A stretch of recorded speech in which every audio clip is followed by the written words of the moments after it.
వైఎస్ఆర్ కోనసీమ జిల్లా కాట్రేనికోన మండలం పల్లం గ్రామంలో పీతల సాగు రైతులు దళారుల మోసాల కారణంగా తీవ్రంగా నష్టపోతున్నారు. ఏటా నష్టాలను చవిచూస్తున్నామని, ఈ సమస్యకు తక్షణమే పరిష్కారం చూపాలని వారు ప్రభుత్వాన్ని కోరుతున్నారు. పల్లం గ్రామంలోని మత్స్యకారులు తమ గ్రామానికి సమీపంలోని చెరువులను లీజుకు తీసుకుని పీతల సాగు చేస్తుంటారు. పీతల సీడ్ను స్థానిక దళారుల నుంచి కొనుగోలు చేసి, వాటిని పెంచి మార్కెట్లో అమ్ముకుంటారు. పీతల సాగులో పచ్చ పీత లకు మంచి డిమాండ్ ఉంది. ఇవి కిలో 2200 వరకు రేటు పలుకుతాయి. అందువల్ల రైతులు ఎక్కువగా వాటినే సాగు చేస్తారు. అయితే పచ్చ పీతల సాగుకు నాణ్యమైన పిల్లలను సేకరించడం అత్యవసరం. కొంతమంది దళారులు ఈ బలహీనతను ఆసరాగా చేసుకుని పచ్చ పీత పిల్లల పేరుతో మండ పీత పిల్లలను సరఫరా చేసి రైతులను మోసం చేస్తున్నారు. తాజాగా పల్లం గ్రామంలో సుమారు 50 ఎకరాల విస్తీర్ణంలో సాగు చేస్తున్న రైతులకు స్థానికంగా ఉండే ఓ వ్యక్తి పచ్చ పీతల పేరుతో మండ పీతలను అంటగట్టాడని రైతులు ఆవేదన వ్యక్తం చేస్తున్నారు. ఈ మోసం కారణంగా ఎకరాకు 80,000 రూపాయల నష్టం వాటిల్లిందని, దీనివల్ల తాము తీవ్ర ఆర్థిక ఇబ్బందుల్లో కూరుకుపోయామని రైతులు వాపోతున్నారు. దళారుల మోసాల నుంచి తమను కాపాడాలని, నష్టపోయిన తమకు న్యాయం చేయాలని పీతల సాగు రైతులు ప్రభుత్వాన్ని విజ్ఞప్తి చేస్తున్నారు. ఈ సంఘటనపై అధికారులు తక్షణమే స్పందించి దళారులపై చర్యలు తీసుకోవాలని, రైతులకు న్యాయం చేయాలని కోరుతున్నారు.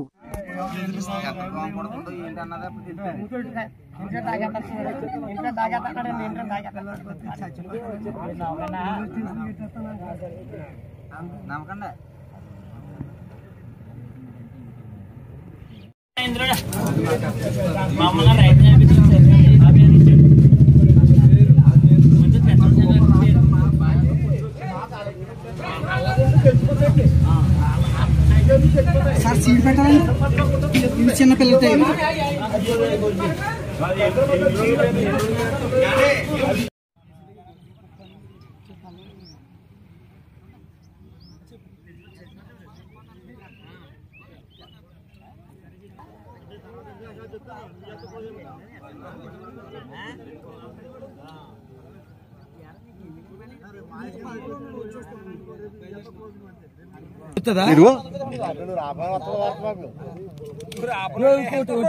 తెల్లపేదంటే మొత్తం మా మెదలండి అసలు చూడండి ఇలా కసేస్తున్నాను. తెల్లపేద అంటే ఇలా ముడిసిపోద్ది.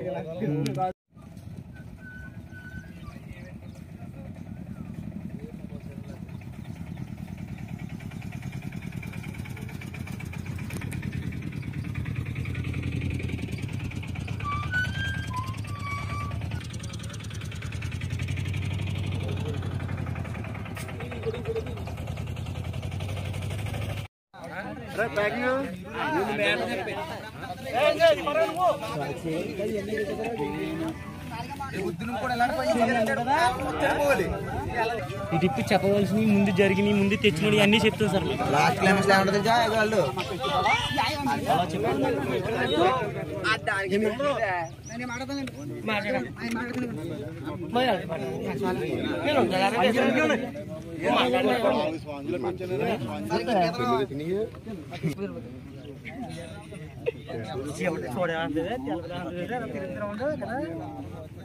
తిరగడం తిరగబడి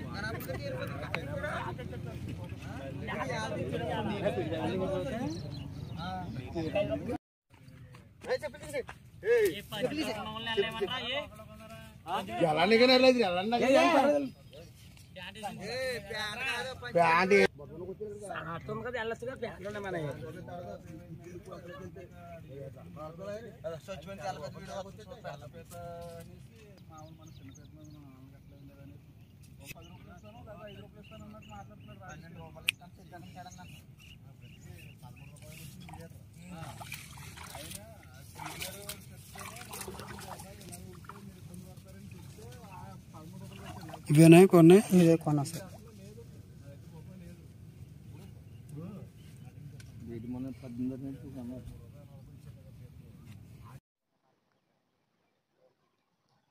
సార్ నా పేరు పాల్పేరాగల్ సార్.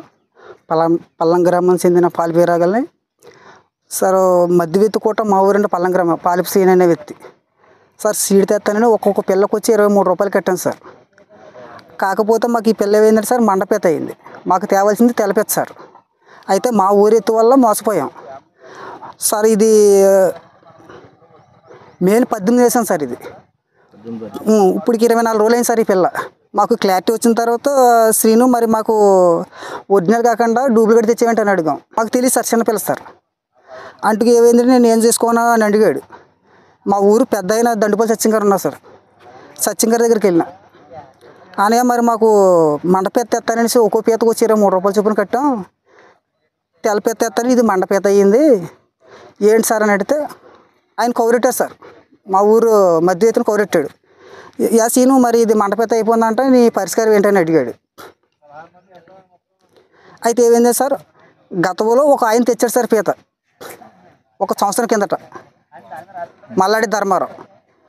అది 1 నెలల కోట సార్. ఇదే కన్ఫర్మ్ అయ్యింది సార్. ఇలాగ మరి ఒక మండపేత అయింది కదా, మా డబ్బు విషయం ఏంటంటే సరుకు ఇచ్చేతాను, సరుకు రాకపోతే మొత్తం అమౌంట్ అంతా అప్పచెప్పేస్తాను సార్. ఈ అమౌంట్ అంతా మొత్తం అప్పచెప్పేసారు రైతులందరూ. దాన్ని 1 సంవత్సరం కిందట అది. ఇప్పుడు ఇది రెండోది సార్. అయితే మా డబ్బు పరిస్థితి ఏంటని అడిగితే మా ఊరి పెద్ద సచివం గారు అన్నారు, రైతుల డబ్బులు రైతులకి ఇచ్చేయాలి, నువ్వేం చేసుకున్నావు పర్లేదు, తర్వాత వాళ్ళని ఆపుకోవాలి అంతంటే నువ్వు నన్ను సంపనా చూస్తున్నావా అన్నాడు సార్ మా ఊరి పెద్ద ఆయన్ని. ఇలా అన్నాడు మా ఊరి పెద్ద ఆయన. అన్నాడు అప్పుడు మీరు కేసుకి వెళ్ళిపోండి, ఎస్సీ గారు కూడా సిఏ గారు కూడా ఇవ్వండి అంటే సిఏ గారికి 8వ తారీఖున ఇచ్చాను సార్. 8వ తారీఖున ఇస్తే మాకు 10 రోజులు పిలిపించి నన్ను పిలిపించారు సార్. ఎస్సీ గారు అన్నారు మీకు న్యాయం చేస్తామమ్మా ఆయన పిలిపించంటే ఎస్సీ అంటే నాకేం మాకు సిఏ గారి దగ్గర కానీ ఎస్సీ గారి దగ్గర కానీ న్యాయం జరగలేదు సార్. నిన్న పొద్దుట వెళ్ళిన వాళ్ళు నిన్న సాయంత్రం మధ్యాహ్నం 2 అయిందాక ఉన్నాం సార్. అతను వచ్చాడు సార్. అతను వస్తే మాకు మరి ఏంటంటే సార్ మాకు ఇంత రైతులు నష్టపోయాం కదా, మరి మాకు కట్టిన అమౌంట్ మాకు ఇచ్చేయాలి కదా సార్ అని అంటే నాకు గత నెల 17వ తారీఖున తీసుకున్నాం సార్ సరుకు తీసుకుంటేనే మేము ఈ పీతగాని కట్టాం సార్ డబ్బులు. ఈ పీతగాని కడితే సార్ వాళ్ళు ఇచ్చిన పీత ఇది ఇచ్చారు సార్. ఇది ఇస్తేనే ఈ పీత ఒక కేజీ అయిందనుకో సార్, ఒక పీతని 2700 2600 ఇలాగ వస్తుంది సార్. ఇది అయితే కేజీ అయితేనే ఒక 200 250 లేకపోతే మ్యాక్సిమం 100 ఉండొచ్చు.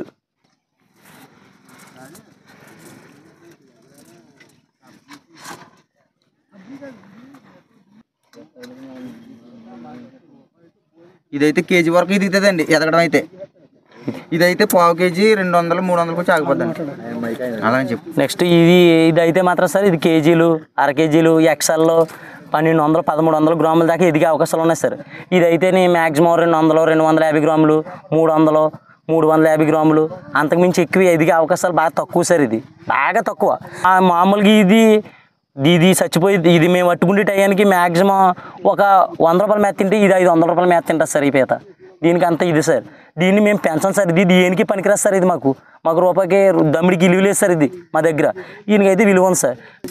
యాసిడ్ అయితే సార్ మా ఊరోడు మీడియేటర్ ఒకడు ఉన్నాడు సార్. మా ఊరి మనిషి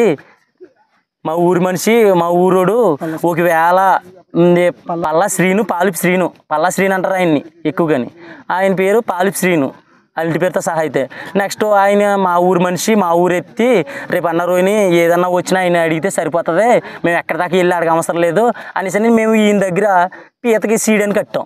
ఆయన కూడా సేమ్ అలాగే చెప్పాడు, ఏదన్నా వస్తే నాది బాధ్యత, ఏదన్నా అయినా సరే నాదే బాధ్యత, ఇంకెవరిది లేదు అనేసి అని చెప్పాడు.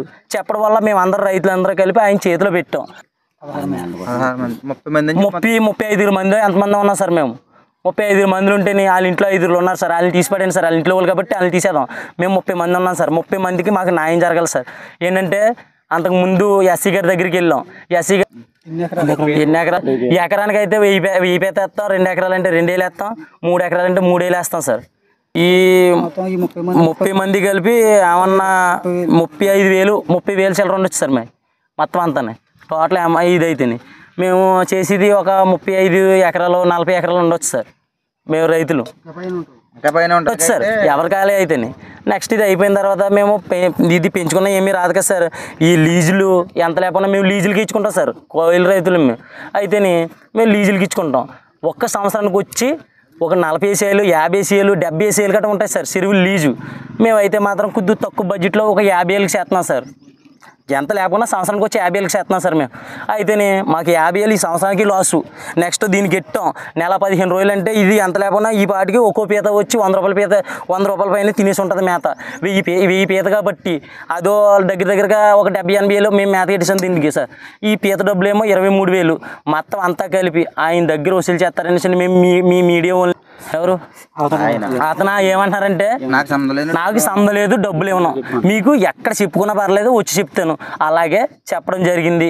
ఎస్ఐ దగ్గర కేసు పెట్టాం అని చెప్తున్నారు సార్. యాసిడ్ పేచి ఏం చెప్పట్లేదు, ఎక్కడ తెచ్చాడో చెప్పట్లేదు. పోనీ నువ్వు ఎవరైతే మీడియేటర్ ఉన్నాడో నీకంటూ మీడియేటర్ ఉంటాడు కదా, పోనీ ఆయన తీసుకురా అనేసి అంటే నాకు అదే నేనైతే మాత్రం తీసుకురాలను. మీరు ఇచ్చుకోండి లేకపోతే మానండి, 5 రూపాయలు ఇస్తాను లేకపోతే 3 రూపాయలు ఇస్తాను లేకపోతే ఇవ్వడం మొత్తం అంటున్నాడు సార్. అంతే మ్యాక్సిమం ఎంత లేకపోయినా ఈ సంవత్సరానికి మనిషికి వచ్చి ఎంత లేకపోయినా 180,000 కానీ 150,000 కానీ ఒకసారి ఈ సంవత్సరానికి మాకు మనిషికి వచ్చి ఒక్క మనిషికి వచ్చి ఆ 150,000కి కూడా ఆయనే సమాధానం చెప్పాలి. మేము ఇంతవరకు తీసుకొచ్చింది ఆయనే. ఇంతవరకు తీసుకొచ్చి ఇప్పుడు అడిగితే పోనీ ఏం చేస్తాడో, మా ఊరు బిడ్డే కదా మా ఊరుడే కదా అనేసి పెద్ద మనుషుల దగ్గర పెడితే పెద్ద మనుషులకి అంటే చాలా బాగా చెప్తుంటే ఆయన ఏమన్నాడంటే మీరు నన్ను చంపేనాక చూస్తున్నారా అనేసి అంటున్నాడు సార్. బెదిరిస్తున్నాడు, పెద్ద మనిషిని గట్రా బెదిరిస్తున్నాడు. మమ్మల్ని కూడా పోలీస్ స్టేషన్ దగ్గర అంతకుముందు 2 రోజుల క్రితం పోలీస్ స్టేషన్ దగ్గర ఏమంటున్నాడంటే నేను చచ్చిపోతాను మీ పేరే ఎడతాను అంటున్నాడు సార్. ఈ డబ్బు అంతా దొబ్బేసింది కాకుండా అలాగనేసి మళ్ళీ మా పేరే చెప్తాడంట ఆయన చచ్చిపోయి.